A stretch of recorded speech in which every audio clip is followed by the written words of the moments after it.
Ce label est nécessaire parce que j'ai fait moi-même un sondage auprès des architectes sortis de l'école qui faisaient leur formation. Donc, au moment de la formation, je leur posais la question, qu'est-ce que ça signifie l'accessibilité ? Qu'est-ce que ça veut dire l'accessibilité pour vous ?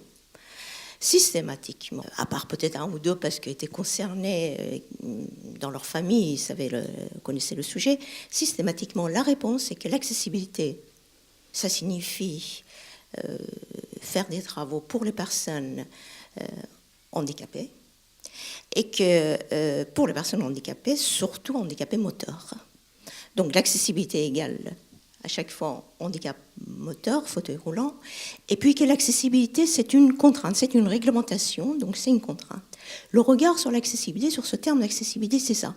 C'est une obligation réglementaire, donc on applique la réglementation, et ça s'adresse aux personnes en fauteuil roulant. C'est vraiment un problème de méconnaissance de sujet, et c'est pourquoi je dis que le label est particulièrement utile et nécessaire. On est tous tenus à respecter la réglementation, mais de l'autre côté, il y a la question de ce qu'on peut dire le bon sens. Le bon sens que peut avoir le concepteur, que peut avoir l'architecte, que peut avoir l'aménageur d'un lieu pour faire de ce lieu un endroit où on peut vivre, on peut travailler, on peut avoir des activités de manière confortable pour tout le monde, y compris pour les personnes en situation de handicap. Bon, quand on parle d'accessibilité, ce n'est pas uniquement les largeurs de porte, la présence d'un ascenseur, c'est aussi la couleur qu'on utilise, c'est aussi la conception de l'espace, c'est aussi la conception du mobilier c'est la conception des équipements qui sont dans ce lieu. Donc, c'est vraiment l'environnement du cadre de vie.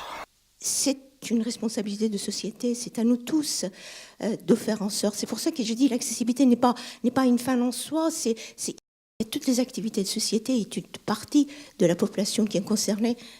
On a vu les chiffres.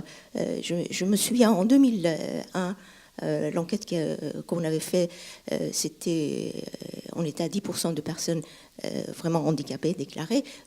En 2010, on était à 15%. Ça veut dire que c'est pas une problématique qui diminue. Non. La question de handicap, ça existe parce que la vie évolue, etc. Et puis encore une fois, l'accessibilité ne concerne pas uniquement, et vous l'avez présenté dans le label, ne concerne pas uniquement les personnes handicapées, les personnes âgées, avec l'avancée en âge, avec l'évolution démographique de la population âgée. Donc il y a de plus en plus de personnes âgées qui tout en ayant certaines capacités encore de pouvoir utiliser un certain nombre d'équipements, ont quand même certaines diminutions de leurs capacités, donc sont particulièrement concernés par l'accessibilité. Cette question de l'accessibilité est une question d'usage parce que quand on va dans un bâtiment,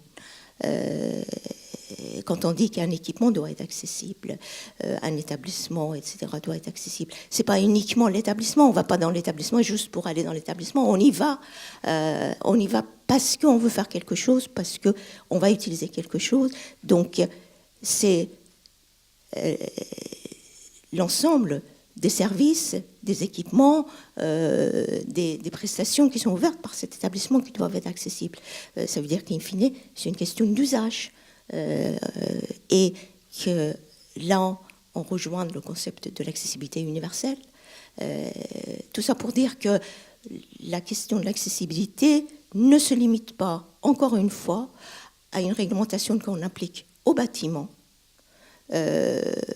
exactement tel qu'est prévu par la réglementation. Donc on prend la réglementation, les normes, et puis un par un, on les applique au bâtiment. Non, c'est pas uniquement ça, c'est la manière dont on travaille pour qu'un équipement, un service, un lieu, un moyen de transport puisse être utilisé par tout le monde, quelle que soit la situation ou l'âge de la personne.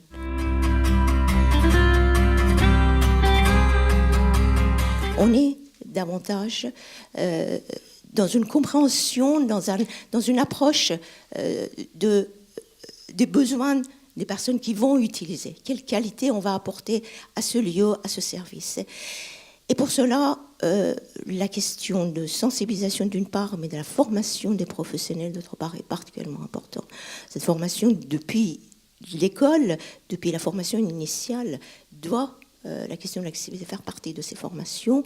Et donc, au-delà de la formation, après, on arrive à l'application du principe d'accessibilité. C'est pourquoi, encore une fois, j'ai dit, la présence de ce label est particulièrement utile et nécessaire.